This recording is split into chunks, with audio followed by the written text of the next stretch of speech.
Donc, avant de commencer, j'aimerais un peu savoir qui a déjà une petite idée de ce qu'est une licence libre.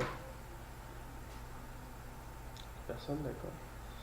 Est-ce que vous pouvez me dire en 3 mots ce que ça vous évoque? Ouais, c'est une licence dont l'utilisation, l'exploitation ou la réutilisation n'est pas verrouillée par une société privée ou propriétaire. C'est un bon résumé. Euh, pour les autres, ou même pour vous, est-ce qu'il y a des gens qui peuvent me citer des projets qui utilisent les licences libres?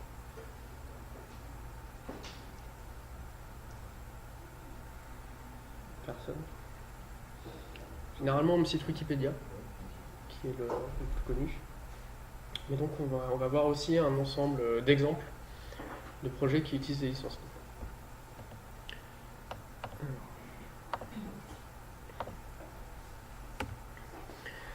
Donc, tout d'abord, qu'est-ce que c'est une licence libre? Sans rentrer pour l'instant dans trop de détails juridiques, une licence, c'est un contrat qui est passé entre un producteur de contenu, généralement un auteur, et un utilisateur de ce contenu. Les licences, c'est quelque chose qui est courant dans on va dire l'industrie créative au sens large. Et quand vous accédez à un contenu sur Internet, on peut vous demander d'accepter une licence gratuite ou payante afin d'accéder à ce contenu. De la même manière, il y a des contrats qui sont passés entre divers acteurs de l'industrie, par exemple entre des auteurs de musique et des producteurs, pour l'utilisation ou l'exploitation d'un contenu. On va parler de licence libre quand cette licence, donc ce contrat, permet de réutiliser pour quiconque l'œuvre ou le contenu en question. On verra plus en détail ce qui fonde comme critère une licence libre, mais l'idée générale, c'est de pouvoir réutiliser librement le contenu qui est sous licence libre. Pour reprendre l'exemple de Wikipédia, Wikipédia est une encyclopédie qui est sous licence libre, et donc le contenu de Wikipédia peut être réutilisé par n'importe qui, c'est-à-dire que vous pouvez copier le texte ou les images de Wikipédia et les réutiliser sur votre site, un livre, etc. Ça ne veut pas dire que vous pouvez faire ce que vous voulez complètement à prix. Il y a des restrictions qui sont d'une part données par le droit français, dans notre cas, et d'autre part, certaines licences libres vont pouvoir appliquer des restrictions supplémentaires aux réutilisations. Mais l'idée générale, c'est que vous pouvez réutiliser un contenu qui est sous licence libre. Les licences libres sont un produit du droit d'auteur, c'est-à-dire que même si elles n'en suivent pas le cas général, les licences libres se basent sur le droit d'auteur et donc respectent la législation dans ce domaine. Et donc on verra quels sont un peu les tenants, les aboutissants juridiques des licences libres. Et il faut savoir qu'il n'existe pas une licence libre, mais des dizaines, voire même des centaines maintenant, de licences libres différentes qui s'appliquent à des cas différents, donc des types de contenus différents, des juridictions différentes. Il y a des licences françaises, des licences américaines, des licences internationales. Et donc on verra quelles sont les principales licences utilisées dans ce domaine. Avant de parler de licence libre, je vais être obligé de vous parler un peu du droit d'auteur. Alors, il y a énormément de choses à dire sur le droit d'auteur, on va essayer de faire ça assez rapidement, et déjà se concentrer sur le droit d'auteur en France. Il faut savoir simplement que le droit d'auteur en France n'est pas le même que dans les pays anglo-saxons, notamment aux États-Unis et en Grande-Bretagne, et que le terme de copyright en fait ne s'applique en théorie pas en France. Donc, sans rentrer dans les détails, si vous voyez le symbole copyright, donc un petit C dans un cercle sur un site, qui indique donc que le contenu est protégé par un copyright, c'est en théorie quelque chose qui n'a pas de valeur en France. En France, on a des dispositions qui sont un peu différentes. Tout d'abord, faire un petit historique du droit d'auteur en France. Le droit d'auteur, c'est quelque chose, mine de rien, qui est assez récent, parce que avant le XVe siècle, il n'y avait pas une forte diffusion des œuvres culturelles. Avant l'imprimerie, c'était compliqué de reproduire un livre ou une peinture. Il fallait mettre pas mal d'argent pour ça, et donc il n'y avait pas de besoin ressenti de limiter la diffusion des œuvres dans ce cadre-là. Ce qui a vraiment marqué une différence, ça a été l'invention de l'imprimerie au XVe siècle, qui a permis de facilement, c'est relatif, mais en tout cas de copier plus facilement une œuvre et notamment un livre. C'est devenu beaucoup moins cher et beaucoup plus rapide de reproduire le contenu d'un ouvrage. À partir de ce moment-là, il y a eu un risque financier pour les imprimeurs et les libraires, qui était que n'importe qui pouvait, s'il avait une imprimerie, éditer les mêmes livres qu'eux, et du coup leur faire une concurrence, même s'ils avaient été les premiers à imprimer un livre spécifique. En l'absence de législation, ça posait problème parce qu'il y avait moins d'intérêt du coup à publier un auteur en premier, puisque n'importe qui allait pouvoir le faire. La première chose qui a été mise en place, en fait, c'est que le pouvoir royal a accordé des privilèges d'exploitation de certaines œuvres. Contrairement au droit d'auteur maintenant, c'est quelque chose qui n'était pas accordé à l'auteur, mais à l'exploitant. Généralement, un imprimeur ou un éditeur, mais ça pouvait aussi être une troupe de théâtre, quelque chose comme ça. L'idée, c'est que le pouvoir royal allait accorder un droit, donc un privilège, à un exploitant particulier qui serait le seul à pouvoir éditer une œuvre. Donc, l'intérêt pour les imprimeurs, c'était que si ils publiaient en premier un auteur, ils allaient pouvoir demander l'autorisation d'interdire à tous les autres imprimeurs de publier cet auteur, et donc d'avoir un monopole sur cette œuvre. C'est un système qui a perduré jusqu'à la Révolution française, lors de laquelle tous les privilèges ont été abolis, y compris les privilèges d'exploitation royaux des œuvres.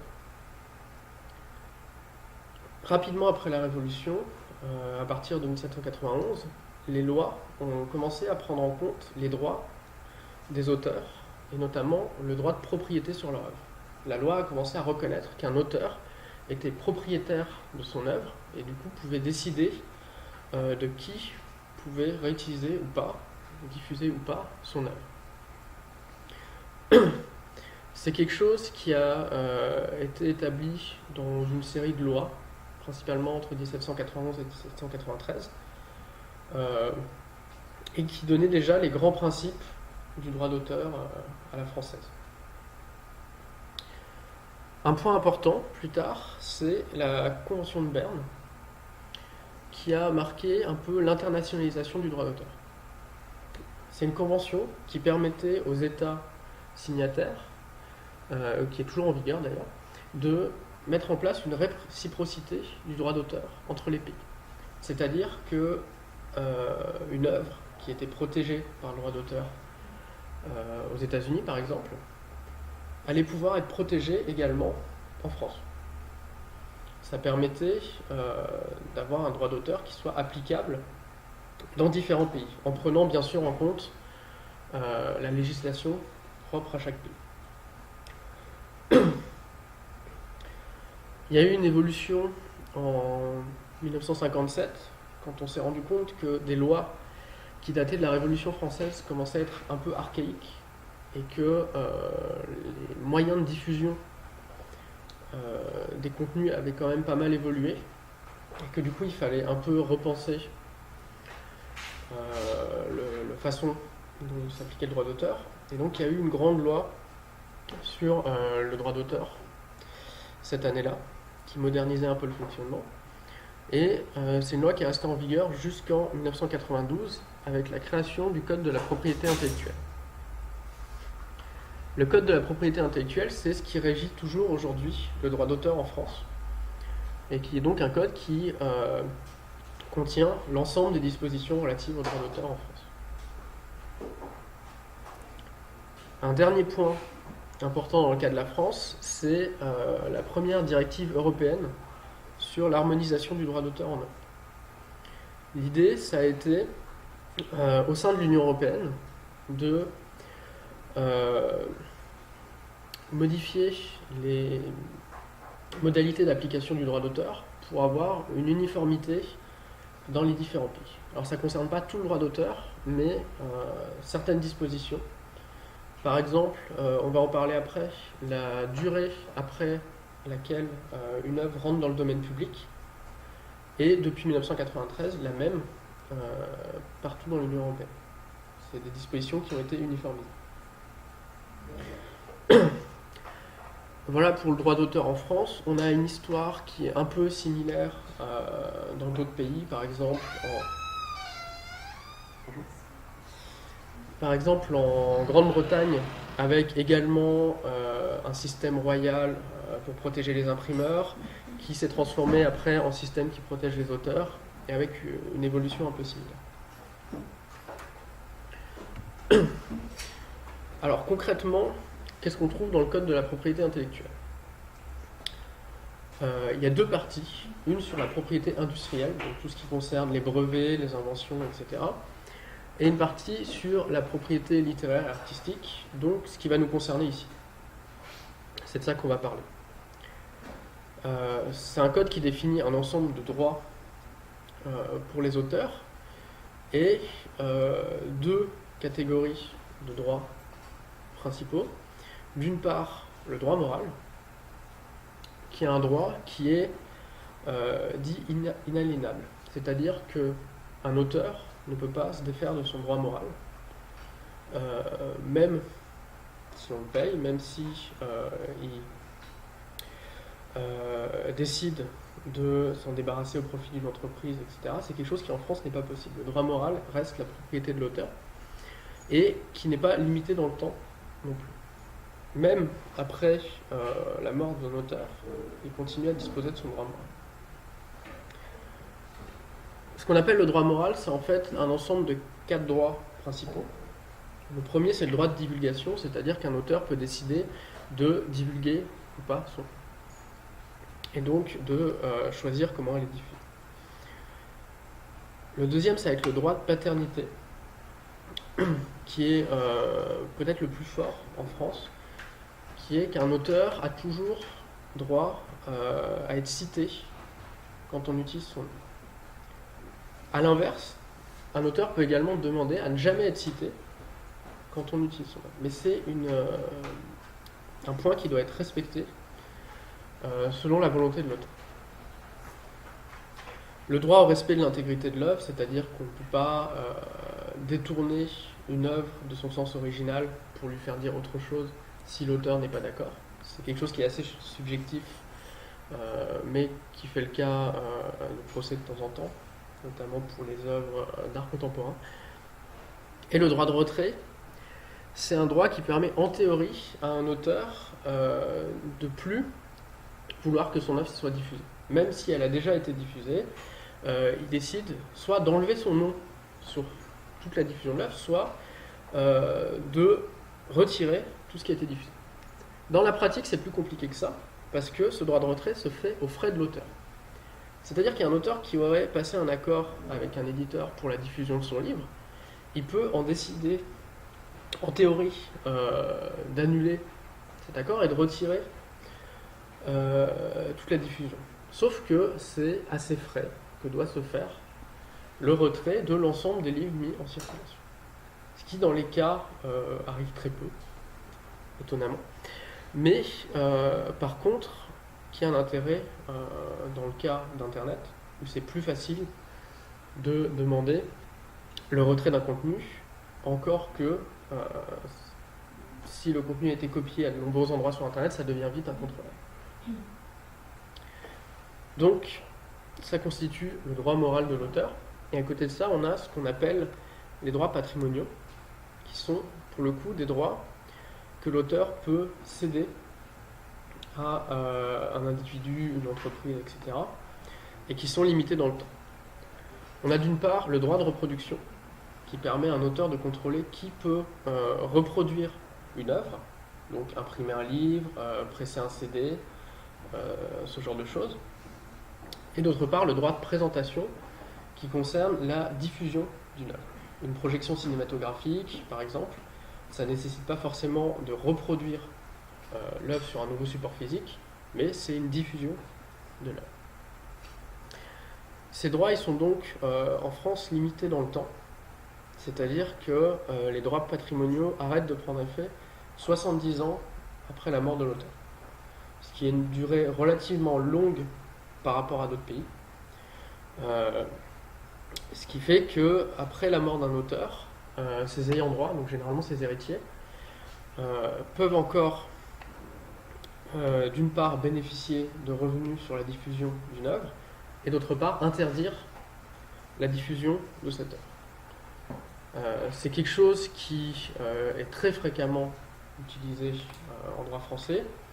Par exemple, l'auteur de Tintin a beau être mort depuis un paquet d'années, vous ne pouvez pas reproduire une image de Tintin sans autorisation, sachant que ses héritiers sont très attachés aux droits patrimoniaux et n'hésitent pas à porter plainte contre toute reproduction non autorisée. Par contre, 70 ans après la mort d'un auteur, les droits patrimoniaux arrêtent de faire effet et l'œuvre se retrouve dans le domaine public. C'est-à-dire que n'importe qui, à partir de ce moment-là, peut reproduire et diffuser une œuvre. C'est pour ça que vous n'avez pas besoin d'une autorisation pour jouer ou reproduire une pièce de Molière.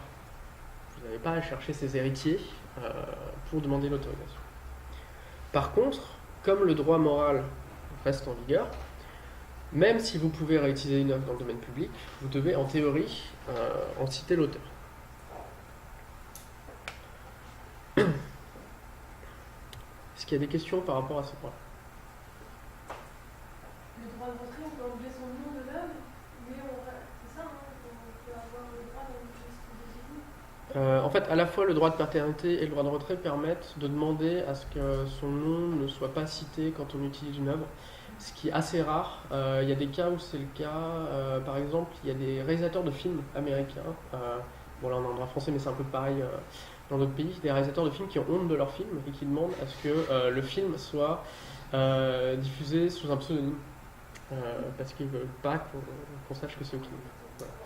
Donc en théorie, oui. Voilà. Est-ce qu'il y a d'autres questions?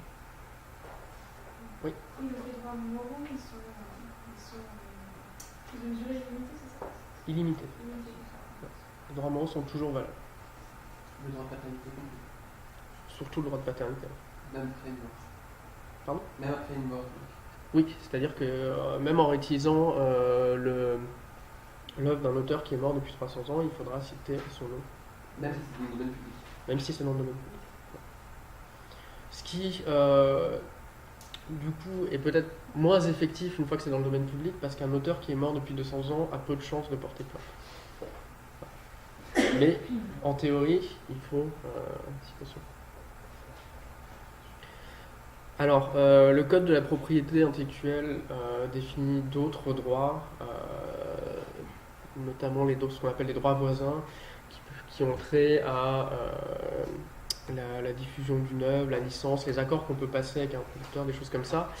On ne va pas s'étendre dessus, sinon on en aurait pour des heures. On va juste voir une question qui est importante en droit d'auteur français, qui est: qu'est-ce qui définit un auteur et qu'est-ce qui définit une œuvre? Une œuvre, c'est une création originale. Une création originale, c'est deux choses. C'est d'une part une création. Une création, c'est une idée qui est exprimée de manière concrète. C'est-à-dire qu'en France, contrairement à d'autres pays, vous ne pouvez pas protéger une idée. Les idées ne sont pas protégées par le droit d'auteur ni par le droit industriel. Elles sont elles appartiennent à tout le monde. Vous pouvez protéger une œuvre à partir du moment où elle a été réalisée concrètement, c'est-à-dire sur un support, que ce soit un texte, une image, de la musique, etc. Une simple idée qui a été énoncée ne peut pas être protégée par le droit d'auteur. La deuxième chose, c'est que cette création doit être originale. L'originalité, c'est quelque chose d'assez subjectif, qui n'est pas défini précisément dans le droit d'auteur français, et qui est laissé à l'appréciation des juges en cas de litige. La seule chose qui est indiquée, c'est que l'œuvre doit être empreinte de la personnalité de l'auteur. Qui est, comme j'ai dit, quelque chose d'assez subjectif, mais il faut qu'on reconnaisse dans l'œuvre qu'il y a eu un travail de l'auteur. Généralement, on va considérer qu'il y a un seuil d'originalité à partir duquel une œuvre peut être protégée. En dessous de ce seuil d'originalité, on va mettre les formes géométriques, les simples associations de textes, les choses comme ça. Si je dessine un carré au stylo, à moins qu'il ait vraiment quelque chose de très particulier, je ne vais pas pouvoir protéger ce dessin par le droit d'auteur. De la même manière, un texte qui n'a aucune originalité, c'est-à-dire, je ne sais pas, je liste les lettres de l'alphabet, je ne vais pas pouvoir protéger ça comme une création par le droit d'auteur. Voilà. Donc c'est l'originalité au sens de création nouvelle. C'est pas une originalité au sens de création artistique et de faire quelque chose de nouveau par rapport à la mode, des choses comme ça. C'est vraiment apporter quelque chose de nouveau. Il faut savoir que en France, contrairement à d'autres pays, il n'a pas besoin de faire de démarche particulière pour qu'une œuvre soit protégée. À partir du moment où une création est exprimée et qu'elle est originale, elle est protégée par le droit d'auteur. Ce n'est pas le cas dans certains autres pays, où il faut faire une démarche de dépôt de copyright, mais en France, il n'y a rien à faire. Par contre, il y a un principe qui est important, c'est le principe d'antériorité. En cas de litige, la personne qui va être présumée auteur, c'est la personne qui aura diffusé une œuvre en premier. C'est pour ça qu'il existe quand même des démarches de dépôt, notamment à l'INPI, l'Institut national de la propriété intellectuelle, qui permet de déposer des œuvres avant qu'elles soient diffusées pour avoir en fait une attestation datée qui permet de prouver l'antériorité. Mais ce n'est pas indispensable. Il y a un cas tout de même qui est un peu particulier, c'est si une œuvre a été créée à plusieurs. On distingue en fait trois types de cas. Les œuvres de collaboration, qui est une œuvre qui a été créée par deux personnes physiques différentes, ou plusieurs personnes physiques différentes. Et du coup, dans ce cas-là, le droit d'auteur appartient à ces personnes. À partir du moment où elles sont identifiables, le droit est exercé de manière collective par ces personnes. Un cas un peu plus complexe, c'est les œuvres collectives. Ce qu'on appelle une œuvre collective, c'est une œuvre qui a été créée par un ensemble d'auteurs qui n'est pas identifiable. Par exemple, le cas typique, c'est au sein d'une entreprise, si une partie des salariés travaillent sur un projet, les contenus qui sont publiés, il ne va pas forcément être possible de déterminer quelle personne a fait quoi dedans. Parce qu'il s'agit d'un travail collectif. Dans ce cas-là, c'est l'entité qui va publier le contenu qui détient les droits sur ce contenu. Donc, dans mon exemple, l'entreprise. Il est important de savoir que quand vous êtes salarié d'une entreprise, à moins d'être graphiste et d'avoir vraiment un travail artistique, vous avez du coup une marque sur le travail que vous faites. Dans la plupart du cas, le droit d'auteur sur ce qui est publié va revenir à l'auteur.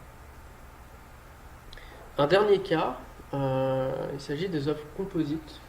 Une œuvre composite, c'est une œuvre qui va réutiliser un contenu existant.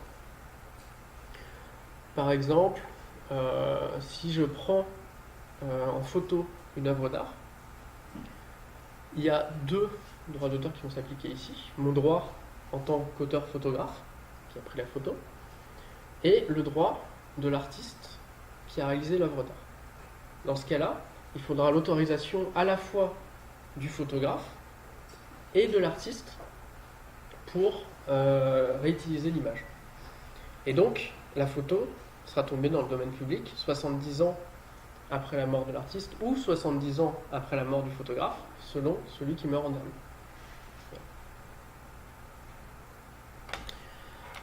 Est-ce qu'il y a des questions par rapport à ça? Oui. Pour les œuvres collectives et collaboratives, c'est 30 ans après la mort du dernier ayant droit ou c'est Pour les œuvres qui sont, alors pour les œuvres de collaboration, c'est 70 ans après la mort de chacun des auteurs. Pour les œuvres collectives, c'est, si je ne me trompe pas, 50 ans après la publication. Du coup, parce qu'il n'y a pas de mort, on ne peut pas vraiment dire qu'une entreprise ou un organisme meurt à une certaine date. Bon, en tout cas, ça peut être compliqué parce qu'il y a des organismes qui existent depuis des centaines d'années. Et donc, c'est 50 ans après la publication.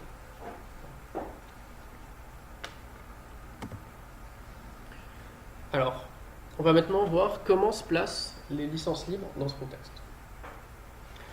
On l'a vu, une création est automatiquement protégée et appartient à son auteur, qui peut en limiter la diffusion. Donc, dans le cas général, si on veut réutiliser un contenu qui a été créé par quelqu'un d'autre, il faut demander l'autorisation de l'auteur. Ou si l'auteur a cédé une partie des droits patrimoniaux à une entreprise, il faut demander l'autorisation à cette entreprise.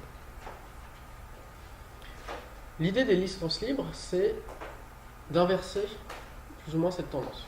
Au lieu de dire « vous pouvez rien faire avec mon œuvre, sauf si vous me demandez », la licence libre, elle va dire « vous pouvez réutiliser ma création, sauf dans certains cas que je vais préciser ». L'idée, c'est de mettre à disposition des contenus et de permettre aux gens de les réutiliser directement sans avoir à demander.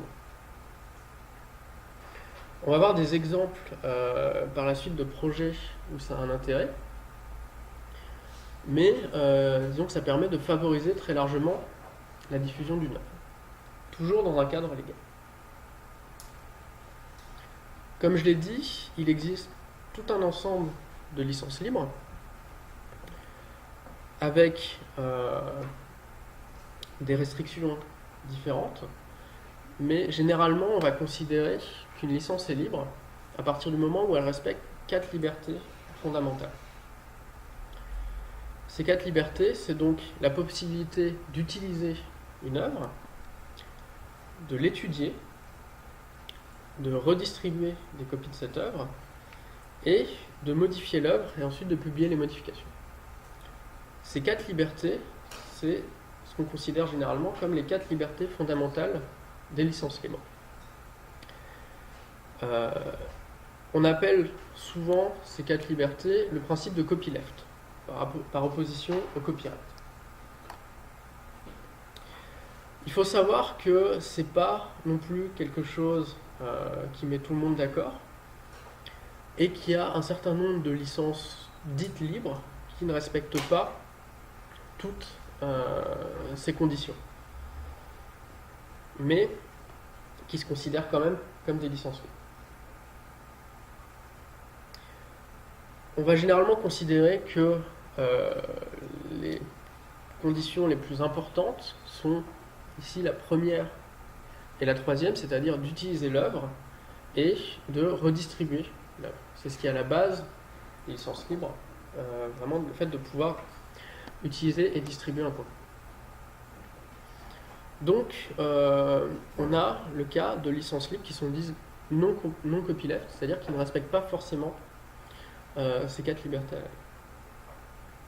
Il y a une question qui est également importante dans le cas des licences libres, qui est la question de la viralité. Il y a beaucoup de gens qui estiment que si un contenu est publié sous licence libre, il doit rester libre. C'est-à-dire que si je réutilise une image qui est libre dans une publication, par exemple un article de presse, il faudrait que la nouvelle création, donc qui est la mienne, qui a utilisé du contenu libre, soit également sous licence libre. Il y a certaines licences qui imposent en fait que les réutilisations restent sous licence libre. C'est ce qu'on va appeler des licences virales. Il y a par contre également tout un tas de licences libres qui n'imposent pas cette viralité. C'est une question qui n'est pas tranchée dans le mouvement des licences libres.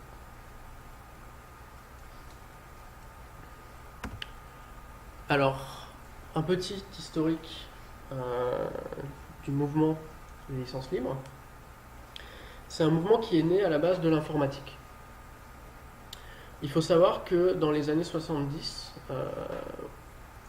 l'informatique était surtout en bonne partie développée dans les universités, surtout les universitaires qui créaient des programmes informatiques et qui après les diffusaient. C'était pas encore accessible vraiment au grand public et il y avait peu d'intérêt à protéger par copyright les programmes qui étaient créés.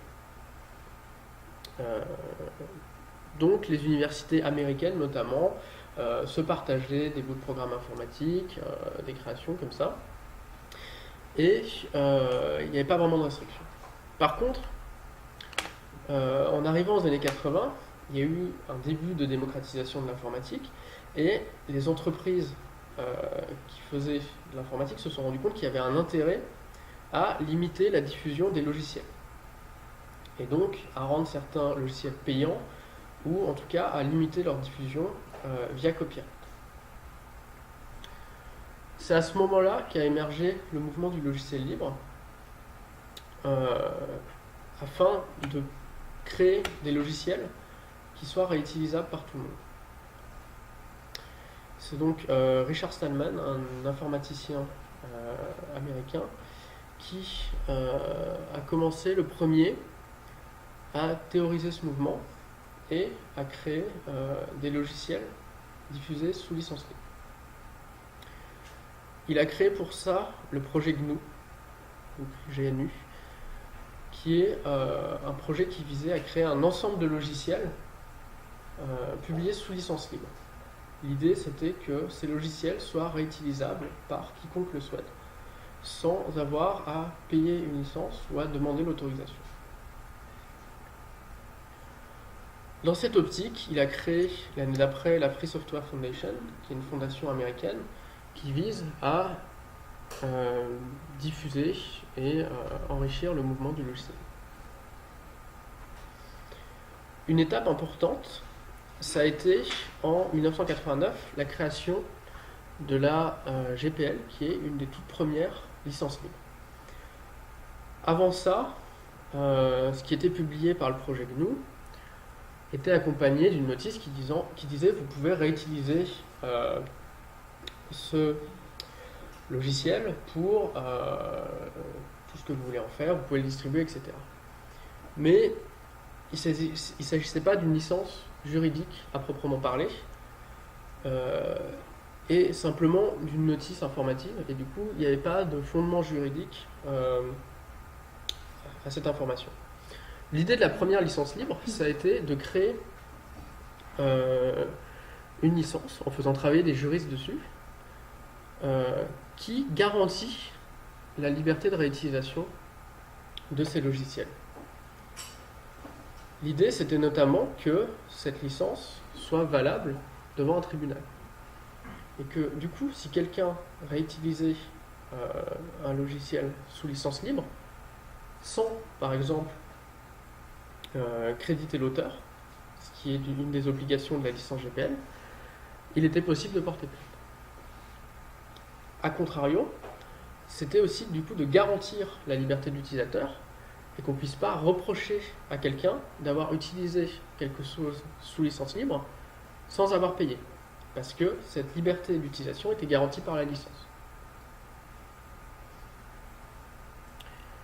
Toujours dans l'informatique, un point important, ça a été la création de GNU Linux, qui est un système d'exploitation entièrement sous licence libre.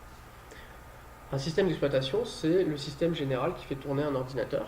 Windows est un système d'exploitation, macOS aussi. Et Linux est donc un système concurrent entièrement sous licence libre. C'est un système qui a très peu percé auprès du grand public, qui par contre est fortement utilisé par les professionnels et qui aujourd'hui équipe la plupart des serveurs sur Internet. Du coup, durant les années 90, ce modèle du libre a fait ses preuves. Le mouvement du logiciel libre a montré qu'il était possible de publier des choses sous licence libre et de faire en sorte qu'elles soient utilisées par un grand nombre de personnes. L'autre chose qui a commencé à émerger, c'est un début de modèle économique du libre. C'est-à-dire que des entreprises ont commencé à produire des logiciels sous licence libre et à réussir quand même à en faire de l'argent. Ça semblait pour beaucoup au début un non-sens économique, c'est-à-dire que si vous permettez à vos utilisateurs de redistribuer comme ils veulent votre logiciel, vous ne pouvez plus le vendre, parce que vous le vendez à une personne, et si la licence lui permet après de le redistribuer à tout le monde, vous n'avez plus aucun intérêt à le vendre. Par contre, ce qui a émergé, c'est une industrie de services. C'est-à-dire qu'on a commencé à distribuer des logiciels gratuitement sous licence libre, à dire vous pouvez les réutiliser, vous pouvez les modifier pour vos propres besoins, vous pouvez en faire ce que vous voulez. Par contre, si vous avez besoin d'un support derrière pour qu'on l'installe sur les postes de votre entreprise, ou si vous avez besoin d'une personnalisation particulière de ce logiciel, il va falloir payer. Et c'est un modèle qui petit à petit s'est imposé dans le monde du logiciel. Et il y a beaucoup maintenant d'agences ou de développeurs qui travaillent en publiant leur travail sous licence libre, mais qui en tirent quand même des revenus. Alors, jusque-là, ça avait concerné un peu que le microcosme du logiciel et de l'informatique. Sauf qu'à partir de 2001, il y a des personnes qui ont eu l'idée d'appliquer ce modèle des logiciels libres à d'autres types de contenus. Le premier cas, c'est Wikipédia. L'idée de Wikipédia, ça a été de dire on va prendre le principe d'un logiciel libre, mais on va l'appliquer à une encyclopédie. Wikipédia, c'est une encyclopédie que n'importe qui peut réutiliser, copier et modifier pour ses propres besoins. L'idée, c'est donc que vous puissiez télécharger des articles de Wikipédia, les republier ailleurs, les modifier, tant que vous respectez la licence. Comme pour le logiciel libre, au début, c'est un modèle qui a été énormément critiqué et qui a rendu beaucoup de gens sceptiques. Aujourd'hui, plus de 10 ans après la création de Wikipédia, on peut encore émettre des critiques sur les modèles éditoriaux, la qualité du contenu, ce genre de choses. Par contre, il faut reconnaître qu'au niveau de la diffusion, c'est un modèle qui a fait ses preuves. Tout le monde connaît Wikipédia. Si il n'avait pas été possible de diffuser aussi facilement et de contribuer aussi facilement à Wikipédia, c'est pas sûr que la diffusion aurait été la même. Des encyclopédies numériques, il y en avait avant. Wikipédia, ce n'était pas la première. On avait notamment Encarta, qui à l'époque était considéré comme la référence des encyclopédies en ligne et qui n'a jamais eu le taux de pénétration de Wikipédia. Il n'y a jamais eu autant d'utilisateurs d'Encarta que de Wikipédia. Il y a beaucoup de gens qui considèrent que c'est grâce au modèle libre de Wikipédia qui a permis sa diffusion massive. Un des autres arguments qui a été avancé dans le cas de Wikipédia, c'est aussi par rapport au contenu pédagogique.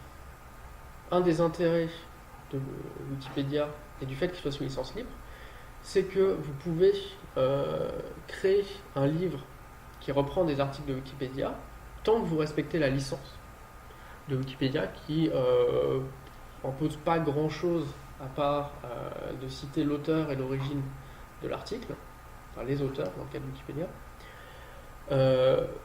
Vous pouvez créer un livre qui utilise du contenu Wikipédia. C'est quelque chose qui a une importance dans le cas des pays en voie de développement, on va dire, qui permet du coup de créer des contenus pédagogiques à faible coût. Et c'est un des éléments qui est venu se rajouter aux arguments pour les licences. La deuxième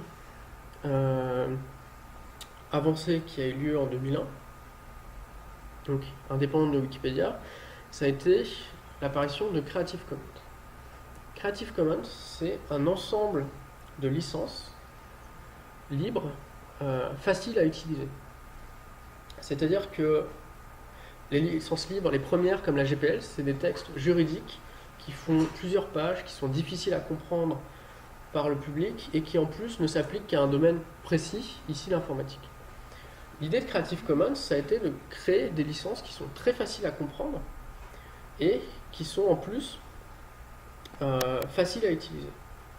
C'est-à-dire que pour placer un contenu sous licence Creative Commons, on verra un exemple après, il suffit de mettre un petit logo sur le contenu lui-même, sur le site, etc., pour indiquer les modalités de réutilisation. Alors, quelques exemples de licences libres. Donc, comme je l'ai dit, la GPL c'est la plus utilisée et la plus ancienne dans le domaine du logiciel, mais qui s'applique à ce domaine. Dans le domaine des logiciels, il y en a tout un tas parce que c'est vraiment là qu'il y a eu l'explosion des licences libres et que du coup tout le monde a voulu créer sa licence au départ avec des petites subtilités entre les licences, mais il y en a beaucoup qui fonctionnent quasiment pareil. En France, on a la licence Cécile qui est utilisée par le CEA, le CNRS et l'INRIA, qui sont donc des organismes de recherche français qui publient une bonne partie de leurs recherches sous licence libre. On a des licences qui sont dédiées au domaine artistique, notamment la licence Art Libre, qui rajoute des considérations propres à l'art, sur des notions d'appréciation, de dénaturation de l'œuvre, des choses comme ça. Et donc on a des licences génériques comme les licences Creative Commons.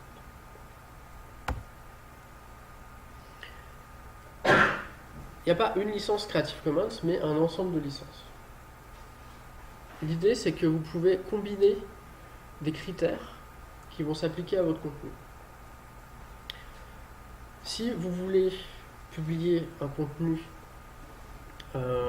sous licence libre, mais que vous voulez par exemple qu'il ne puisse pas être modifié, simplement réutilisé, vous pouvez choisir une licence Creative Commons qui aura les critères d'attribution, donc citer l'auteur, et de non-modification.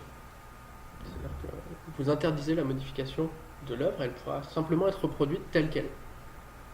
C'est donc un moyen de moduler un peu l'action des licences libres, parce qu'il y a beaucoup de cas où on veut diffuser quelque chose, mais pas forcément permettre aux gens de faire tout et n'importe quoi avec. Donc l'intérêt de Creative Commons, c'est de permettre de moduler ce que peuvent faire les gens avec votre contenu. Il y a notamment un critère de non-utilisation commerciale qui est de plus en plus utilisé par des entreprises qui veulent publier des choses à destination du public, mais qui ne veulent pas que ce soit repris par des entreprises concurrentes. Ils peuvent pour ça utiliser une licence Creative Commons qui interdit l'utilisation commerciale. Alors il y a des débats par rapport à ça. Déjà, il y a des gens qui considèrent que si on interdit l'utilisation commerciale, c'est pas une licence libre, pas une vraie licence libre en tout cas. L'autre question qui se pose, c'est que l'utilisation commerciale, c'est quelque chose qui est difficile à définir. Si vous faites payer un contenu, l'accès à un article par exemple, c'est une utilisation commerciale parce que vous faites de l'argent avec. Ça, c'est assez clair. Par contre, si vous utilisez un contenu sur votre site et que sur votre site il y a de la pub, vous allez tirer de l'argent de l'accès à ce site. Du coup, est-ce que c'est une utilisation commerciale de ce contenu ou pas?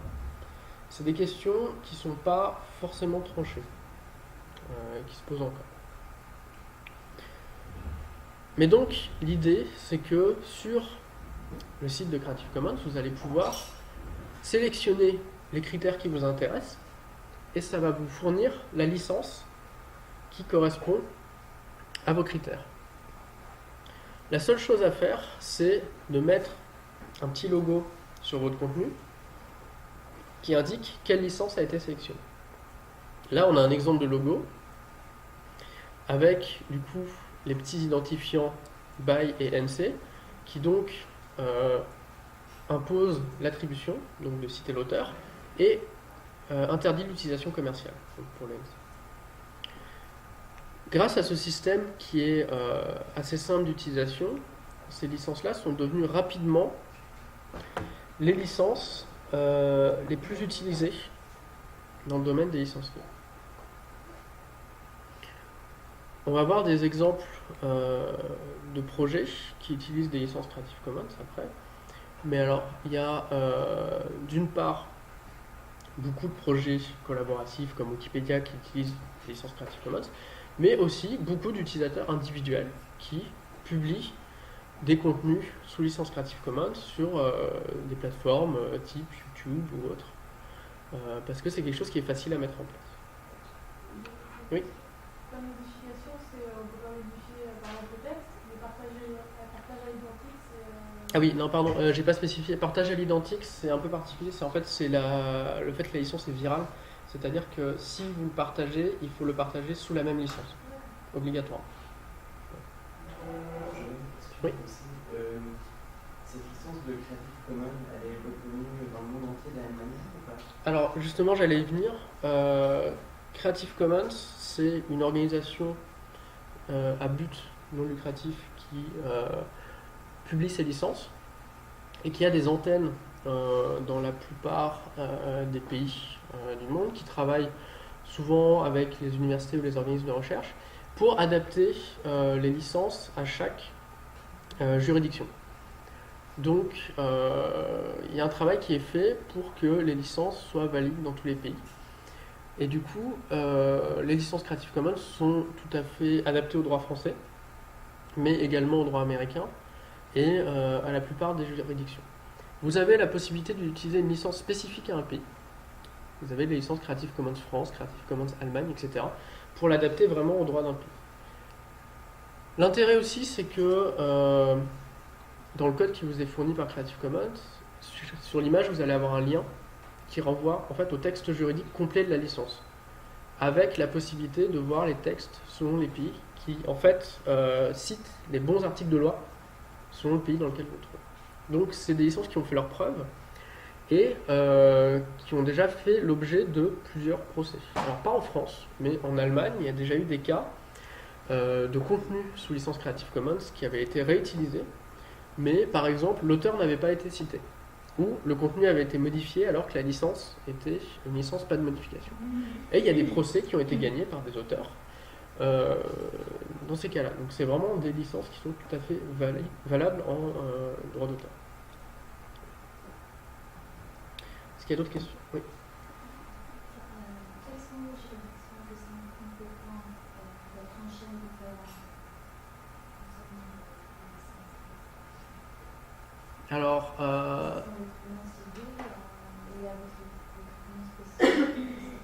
je suis pas un expert, mais alors déjà en Europe c'est un peu compliqué parce que si ça a été diffusé dans plusieurs pays, du coup il y a une commission de l'Union européenne qui après redirige vers les tribunaux compétents dans les différents pays, etc.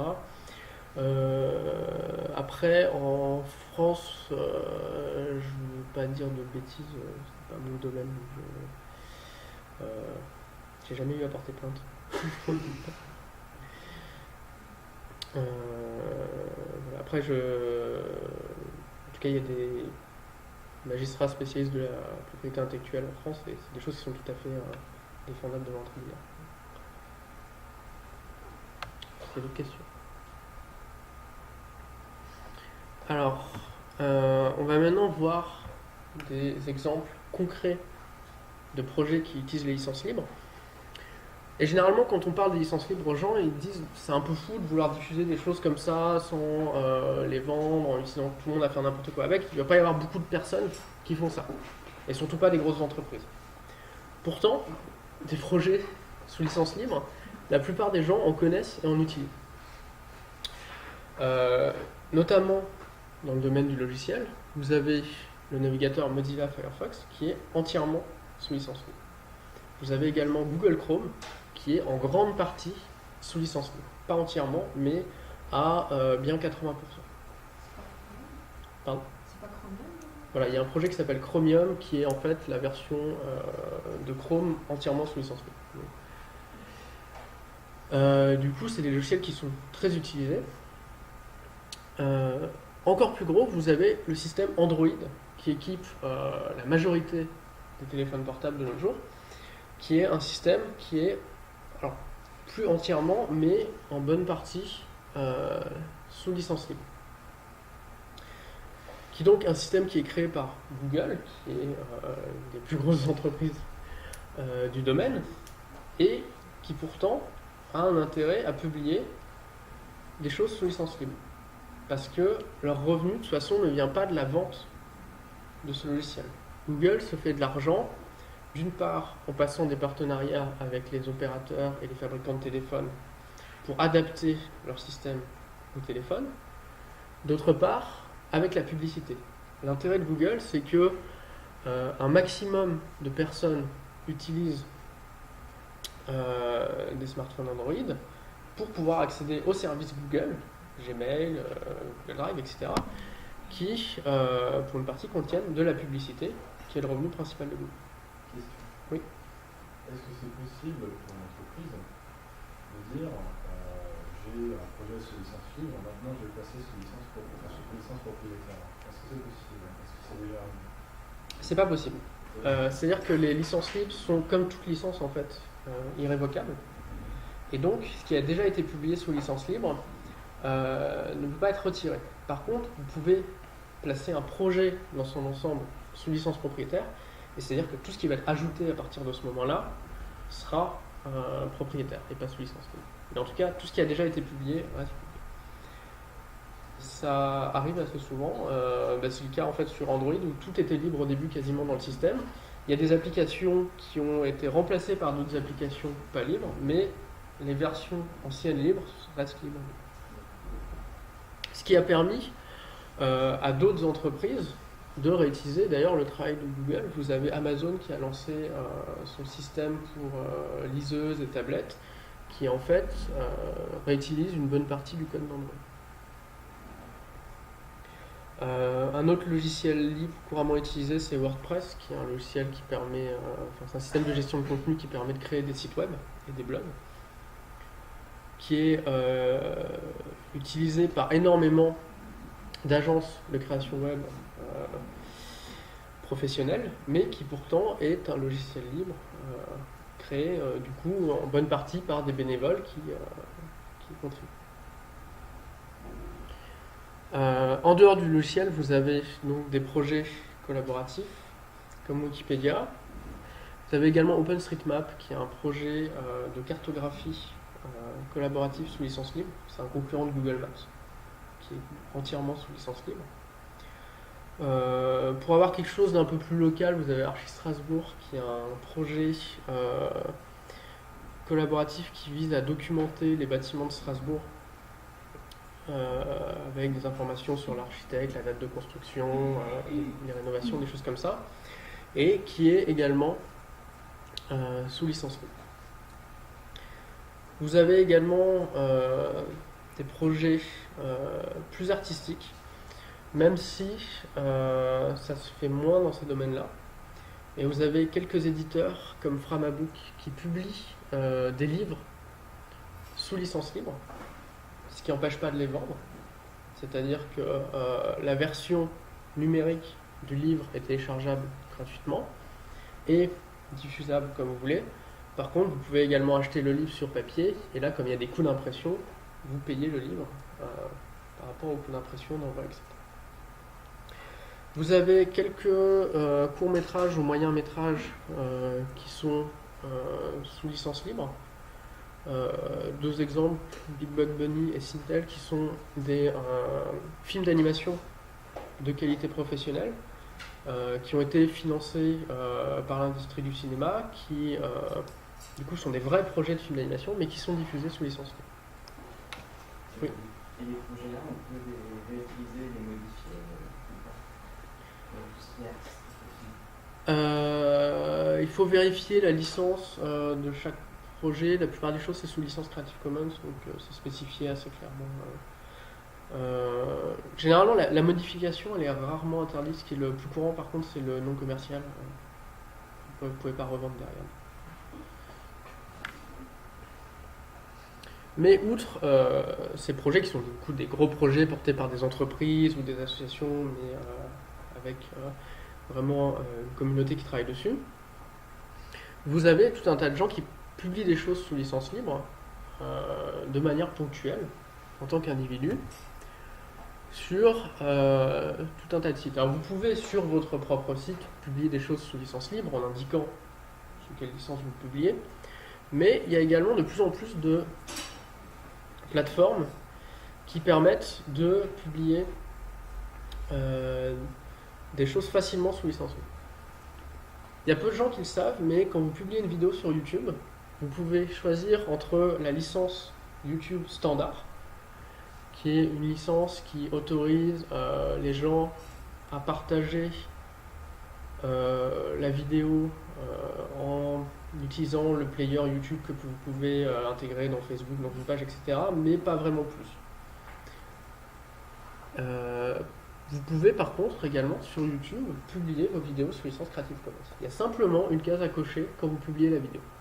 Et du coup, c'est affiché en dessous de la vidéo, licence Creative Commons. Et vous pouvez du coup télécharger, rediffuser, etc. ces vidéos-là. Sur le site de Creative Commons, vous avez un moteur de recherche de contenu libre où vous pouvez trouver pas mal de choses, des images, des vidéos, etc. qui sont sous licence Creative Commons. Sur la plateforme Flickr, qui est une plateforme de partage de photos, vous pouvez choisir de publier un contenu sous licence libre. Et il y a une bonne proportion de contenus qui sont sous licence libre. Et donc dans le moteur de recherche, vous pouvez décider d'afficher que les images qui sont sous licence libre. Du coup, pour trouver une image utilisable dans un projet, un article, etc., c'est un bon moyen de trouver des photos sous licence libre. C'est aussi un moyen, à l'inverse, pour des photographes de se faire diffuser leurs photos, de se faire connaître, etc., sur des choses sur lesquelles ils n'espéraient pas forcément se faire de l'argent. On se rend compte généralement que les gens n'ont pas tendance à publier tout ce qu'ils font sous licence libre. En tout cas, si ça a rapport à votre domaine professionnel, à un moment, il va falloir quand même garder un avantage concurrentiel ou des choses que vous pouvez vendre, des choses que vous ne pouvez pas publier. Mais par contre, il y a de plus en plus de professionnels qui publient une partie de ce qu'ils font sous licence libre et ce qui leur permet de se faire connaître, de diffuser leur travail, etc. Que ce soit des dessins, des photos, des logiciels, des vidéos, quoi que ce soit. De la même manière, c'est un moyen pour des amateurs de diffuser largement des choses avant de se faire connaître ou éventuellement de faire des choses plus professionnelles derrière. On se rend compte que quand les choses sont publiées sous licence libre, elles sont plus largement diffusées parce que même si vous n'utilisez pas une licence libre et que vous décidez que si tous les gens qui me demandent, je vais les autoriser à diffuser les choses, il faut simplement qu'ils me demandent avant.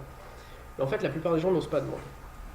La plupart des gens ne vont pas s'embêter à contacter un auteur pour savoir s'ils peuvent rediffuser ce qu'il a fait. Par contre, quand c'est indiqué que c'est sous licence libre, notamment le logo Creative Commons qui commence à être connu de plus en plus, les gens ont tendance à beaucoup plus facilement réutiliser des contenus qui sont sous licence libre. Notamment dans les journaux en ligne, vous avez de plus en plus de photos, d'articles de presse qui sont des photos sous licence libre où l'auteur est crédité. Alors vous n'avez pas vendu la photo, mais vous avez votre nom dans un article de presse. Vous avez GitHub qui est une plateforme pour les développeurs qui en fait permet d'héberger du code source de logiciels, c'est assez spécifique, mais qui héberge quasiment que des projets sous licence libre. Et là pour le coup, c'est vraiment un domaine où c'est très utilisé, il y a beaucoup d'entreprises qui font du logiciel, qui font des contenus. Jamendo qui est un site qui publie de la musique sous licence libre. Alors, c'est un domaine où c'est encore un peu polémique. C'est-à-dire qu'il y a beaucoup d'artistes musicaux qui estiment que c'est une hérésie de diffuser des choses gratuitement, de ne pas vendre des CD, etc. Néanmoins, on trouve de plus en plus de musique sous licence libre. Et notamment, il y a des artistes qui se sont fait un peu connaître en publiant par exemple une partie de leur single sous licence libre pour qu'ils soient ensuite diffusés facilement sur les réseaux sociaux, entre amis, etc. et que les gens ensuite achètent le reste. Il y a carrément des artistes qui publient tout sous licence libre et qui se font de l'argent sur les concerts. C'est peut-être un modèle qui est un peu plus difficile à assumer financièrement, mais qui peut fonctionner aussi. Plus largement, il y a quelque chose qui se fait de plus en plus, c'est de publier des vieilles choses sous licence libre. C'est-à-dire que ce soit un album de musique ou un logiciel ou quoi que ce soit, quand vous venez de créer quelque chose et que vous le vendez, évidemment vous avez un intérêt à garder la main dessus. Par contre, c'est courant pour des entreprises ou des groupes de publier sous licence libre des choses qu'ils ont fait il y a 4-5 ans et qui leur rapportent plus d'argent. Parce que, comme ça leur rapporte plus d'argent, plus tellement, plus suffisamment pour que ce soit rentable, autant le diffuser et du coup ça va circuler et ça va leur apporter de la notoriété. Ce qui est parfois plus important que d'avoir directement. Donc, il y a des plateformes comme Jamendo qui permettent de faire ça pour la musique. Vous avez également Freesound qui est une plateforme qui publie des effets sonores, principalement à destination du cinéma, mais pas que. Alors, c'est des bruits de pas, des enregistrements de voix qui parlent, des bruits de voiture, vous avez tout et n'importe quoi, et c'est incroyablement riche. Et du coup, vous avez plein d'effets sonores comme ça qui sont librement réutilisables, à condition toujours de respecter la licence Creative Commons qui a été choisie. Sur Vimeo aussi, comme sur YouTube, vous pouvez décider de publier vos vidéos sous licence Creative Commons. Est-ce qu'il y a des questions par rapport à ce que...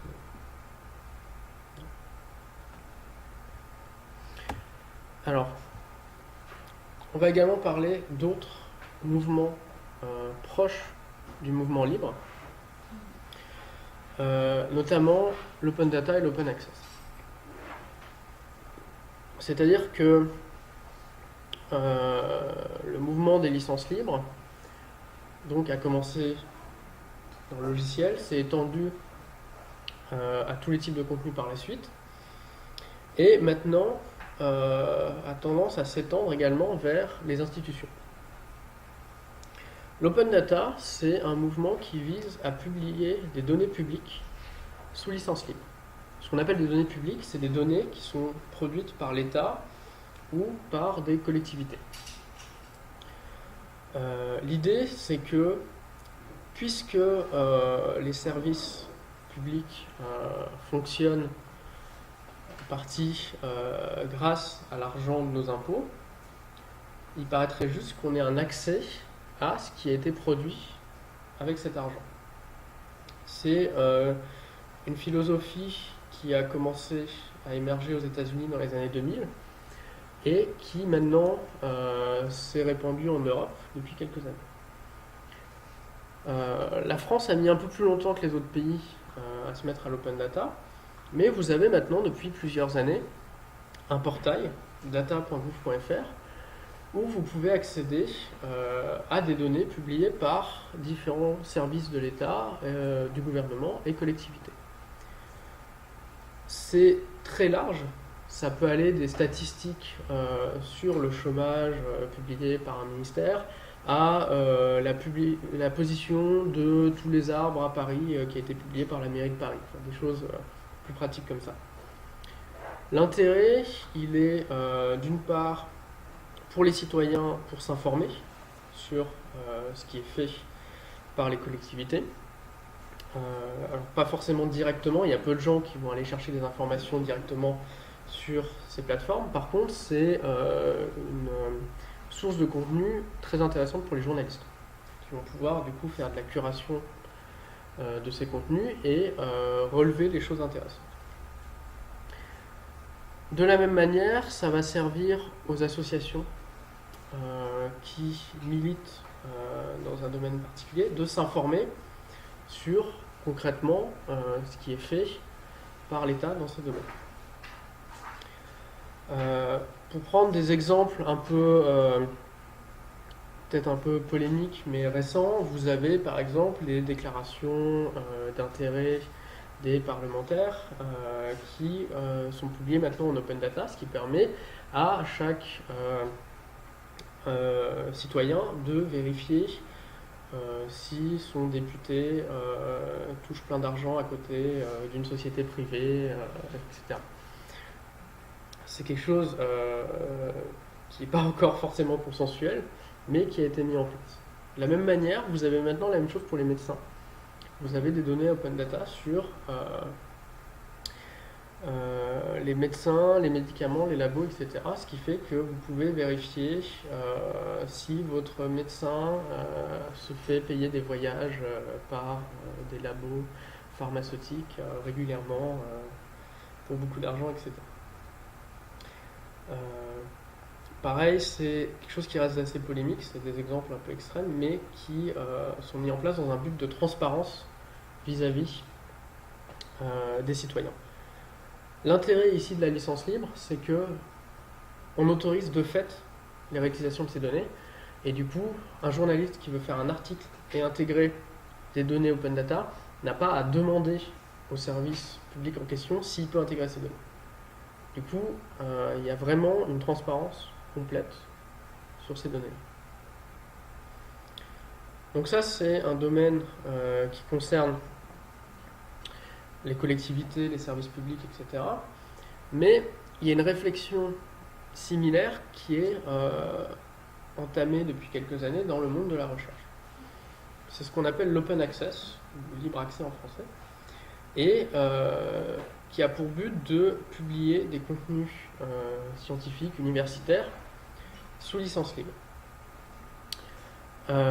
C'est quelque chose qui est encore sujet à débat, parce que d'une part, il y a déjà des chercheurs et des universités qui sont totalement opposés au fait de rendre leurs publications diffusables et réutilisables, parce qu'il y a quand même une économie de la publication scientifique qui a un poids assez conséquent.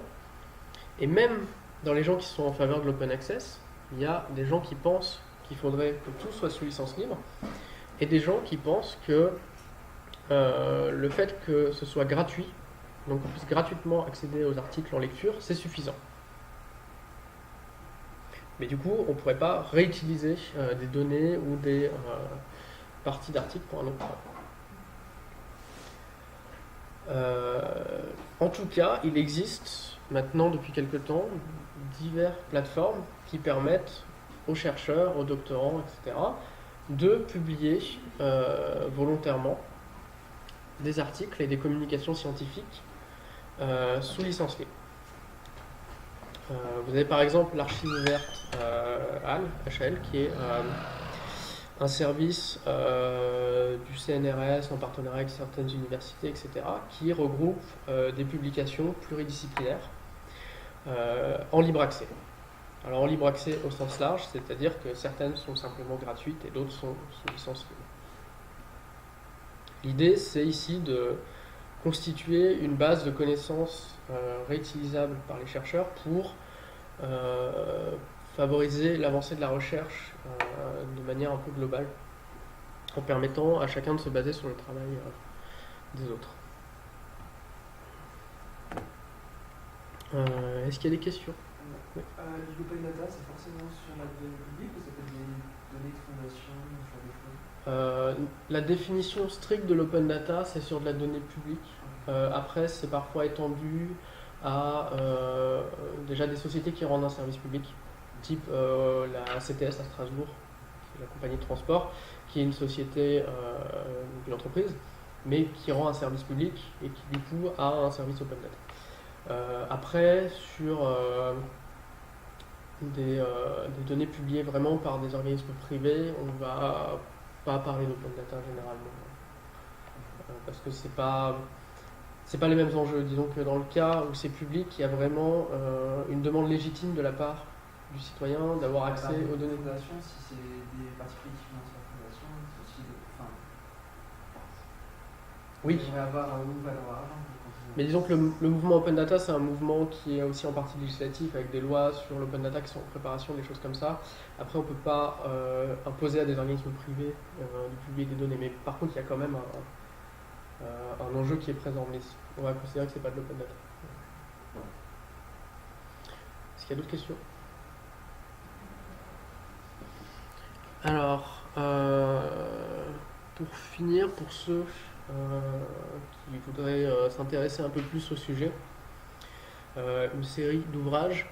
Bon, les slides vous seront envoyés par mail, ne vous inquiétez pas si vous ne voulez pas vous embêter à noter. Donc, rapidement, Utopie du logiciel libre, qui est un ouvrage qui en fait s'intéresse à comment le logiciel libre, le libre est passé d'un simplement un modèle de production logicielle à un mouvement plus global et peut-être plus social. Option libre, un livre écrit par un juriste sur le droit d'auteur en France et comment se place le logiciel libre par rapport au droit d'auteur, donc ce qu'on a vu au début, mais de manière beaucoup plus poussée.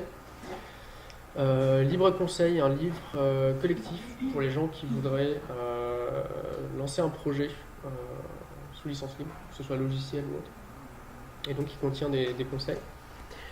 Un livre sur Richard Stallman et donc l'historique du logiciel libre.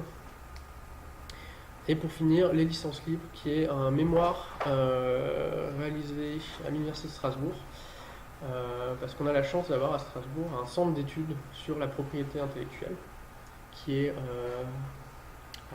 assez reconnu en France et qui s'intéresse de plus en plus aux questions de licence libre. Voilà, est-ce qu'il reste des questions avant de conclure?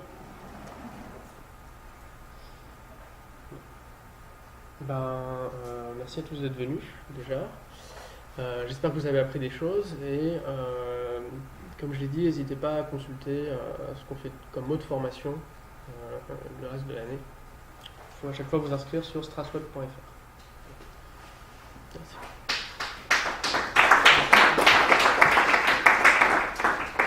Et pour finir, un petit questionnaire de satisfaction. Un peu de devoir avant que vous partiez.